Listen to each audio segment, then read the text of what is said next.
Tempting గానే ఉన్నావు, కానీ నీకంటే ఇంపార్టెంట్ విషయం నాకు బయట ఇంకోటి.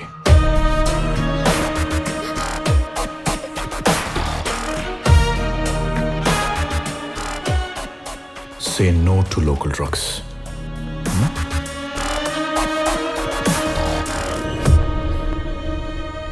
చెప్పండి రేణు గారు, మీకు జరిగిన దారుణమైన అన్యాయం గురించి పోలీసులతో చెప్పకుండా NNTV ఛానల్లోనే మాట్లాడాలని ఎందుకు అనుకున్నారు?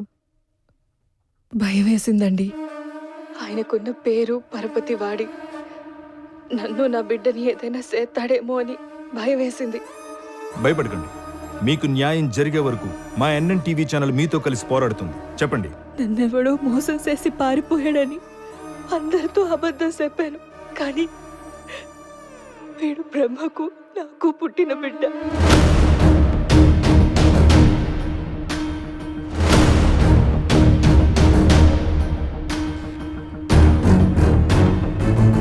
అన్నా అని పిలిచివి అబద్ధం ఆడుతుంది. నిన్ను ఎత్తుకపోయి ఎట్టుకోటకు పెట్ట నేను నరికయ్యా. ఇది నీ ప్లానా జయదేవ్ ప్లానా? నాకు టీఆర్పీ కావాలి, వాళ్ళకి పొలిటికల్ ప్రాఫిట్ కావాలి. సో ఎవరి ప్లాన్ అయితే ఏంటి? అందరి ముందు అన్నయ్య అని పిలవమనేవాడు. నరకం అనుభవించిన ఆశ్రమంలో నా ఒక్క విషయమే కాదు, అక్కడ ఆశ్రమాన్ని అడ్డెట్టుకుని బ్రహ్మయ్య లాంటి ఘోరమైన పనులు ఎన్నో చేస్తున్నాడు. ఎంతో మంది నరకం అనుభవిస్తున్నారు. దయచేసి నాకు నా బిడ్డకి రక్షణ కల్పించండి, న్యాయం చేయండి. ఇదండి రేణుకుకి జరిగిన అన్యాయం. పెద్ద మనుషుల ముసుగుల్లో ఉంటూ వాళ్ళు చేసే ఘోరాలు వింటుంటే ఈ సమాజం ఎటువైపు వెళ్తోందా అనిపిస్తుంది. ఇలాంటి వారికి శిక్ష పడేంత వరకు NNTV పోరాటం ఆగదు. ఈ విషయం మొదలుకూడదు.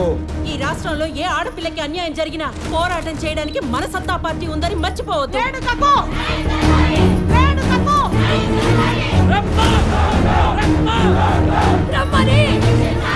నేను అనుకున్న దానికన్నా చాలా ఎక్కువ సెన్సేషన్ అయింది సార్.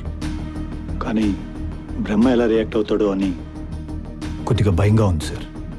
ఇప్పటి నుంచి ప్రొఫెషనల్గా కాకుండా పొలిటికల్గా థింక్ చేయి. అప్పుడు బ్రహ్మ ఏంటి, వాడు పైన ఉన్నోడు కూడా కిందకి రావాల్సిందే.